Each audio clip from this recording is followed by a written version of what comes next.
আমি বাঁধাকপিগুলো অনেক ঝিরিঝিরি করে কেটে নিয়েছি। আপনারা দেখতেই পাচ্ছেন অ্যাকচুয়ালি কতটা ঝিরিঝিরি করে কেটে নিয়েছি। আসসালামু আলাইকুম এভরিওয়ান, সবাই কেমন আছেন? আশা করি সবাই খুব ভালো আছেন। আজকে বানাবো বাঁধাকপির পাকোড়া। চলুন ফুল ভিডিওটি দেখে নেওয়া যাক। প্রথমে আমি বাঁধাকপিগুলো ধুয়ে নেব, তাই আমি বাঁধাকপির মধ্যে পানি দিয়ে দিচ্ছি। এখন আমি ভালোভাবে বাঁধাকপিগুলো ক্লিন করে নিব।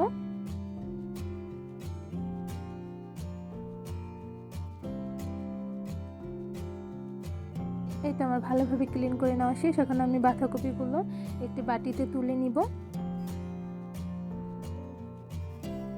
এই তো আমি সবগুলো বাঁধাকপি একটু বাটিতে তুলে নিয়েছি। এখন আমি ভালোভাবে মেখে নিব। বাঁধাকপিগুলো ভালোভাবে মেখে নিব যাতে বাঁধাকপি থেকে যে এক্সট্রা পানি আছে ওইটা বের হয়ে যায়।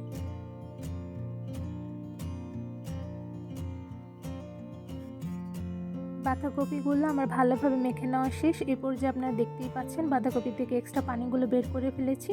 এখন আমি এক্সট্রা পানিগুলো ফেলে দিব। এই পর্যায়ে আমি বাঁধাকপির মধ্যে দিয়ে দিলাম 1 কাপ আতপ চালের গুঁড়া, দিয়ে দিলাম কর্নফ্লাওয়ার। আমি এখানে 2 টেবিল চামচ কর্নফ্লাওয়ার দিয়ে দিয়েছি। এখন দিয়ে দিলাম স্বাদ অনুযায়ী লবণ, দিয়ে দিলাম জিরা গুঁড়া, ধনিয়া গুঁড়া, লাল মরিচের গুঁড়া, আদা বাটা, রসুন বাটা, আর দিয়ে দিলাম পেঁয়াজ কুচি। আমি এখানে 2 টেবিল চামচ পেঁয়াজ কুচি দিয়ে দিয়েছি। দিয়ে দিলাম 1 টেবিল চামচ কাঁচা মরিচ কুচি। এখন দিয়ে দিলাম ধনিয়া পাতা কুচি। এখন আমি ভালোভাবে সবগুলো উপকরণ মেখে নিব।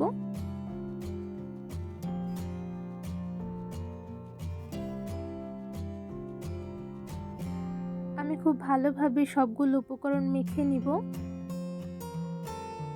আপনারা দেখতেই পাচ্ছেন ঠিক আমি কিভাবে মেখে নিয়েছি সবগুলো উপকরণ।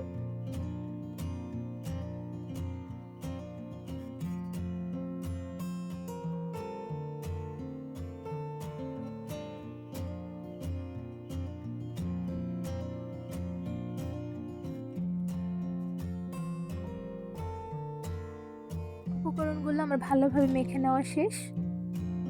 এখন আমার বাঁধাকপির পাকোড়া বানানোর জন্য মিশ্রণটি টোটালি রেডি। আমি এই মিশ্রণটি দিয়ে ছোট ছোট বড়া আকারে বানিয়ে নিচ্ছি। আপনারা দেখতেই পাচ্ছেন ঠিক এই পরিমাণে ছোট ছোট করে পাকোড়া বানিয়ে নিব আমি। এখন এই পাকোড়াগুলো আমি ভেজে নিব। প্রথমে একটা প্যানে দিয়ে দিলাম আমি পরিমাণ মতন তেল। এখন আমি তেলটি গরম করে নিব। এখন আমি দিয়ে দিলাম ছোট ছোট বাঁধাকপির পাকোড়াগুলো। আমি একটা একটা করে সবগুলো পাকোড়া তেলের মধ্যে দিয়ে দিচ্ছি।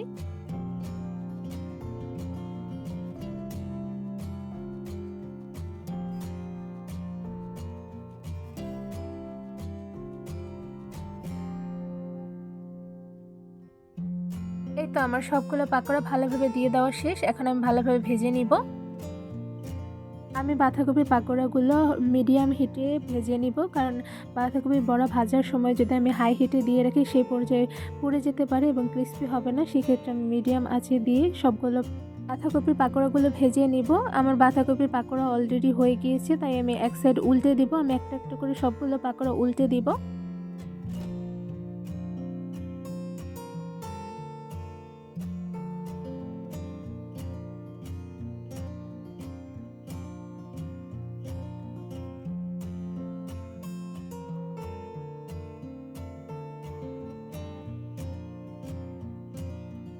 এই তো আমার সবগুলো বাঁধাকপির পাকোড়াগুলো উল্টে নেওয়া শেষ। এখন আমি অপোজিট সাইডটা ভালোভাবে ফ্রাই করে নিব। অপোজিট সাইডটা প্রায় হয়ে এসেছে। এই পর্যায়ে আমি একটু নেড়ে নিচ্ছি। বাঁধাকপির পাকোড়াগুলো কিন্তু হয়ে গিয়েছে। এই পর্যায়ে আমি সবগুলো পাকোড়া একটি ছাঁকনির সাহায্যে ছেঁকে উঠিয়ে নিব।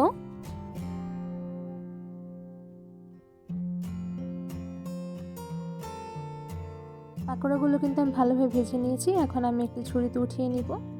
তৈরি করে ফেললাম ক্রিস্পি বাঁধাকপির পাকোড়া। পাকোড়াগুলো কিন্তু দেখতে মাশাআল্লাহ খুবই সুন্দর হয়েছে, আর পাকোড়াগুলো কিন্তু খুবই ক্রিস্পি হয়েছে। আপনারা দেখতেই পাচ্ছেন অনেকটাই ক্রিস্পি হয়েছে। আমি এই পাকোড়াটির ভেঙে দেখাচ্ছি অ্যাকচুয়ালি ভিতরে কেমন হয়েছে।